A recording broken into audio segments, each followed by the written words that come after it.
Cum să nu mai pierzi controlul la mâncare în weekend?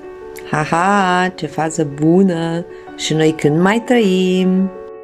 Și totuși, mâncatul în weekend este principalul sabotor al visurilor siluetei noastre perfecte.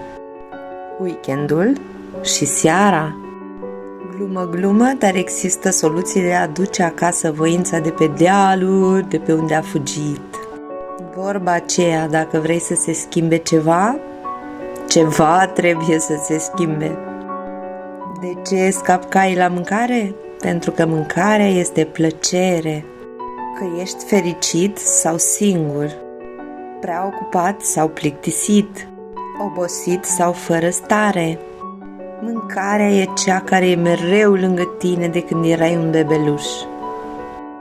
Dar una e să trăiești pentru a mânca și alta e să mănânci pentru a trăi. E o mare diferență.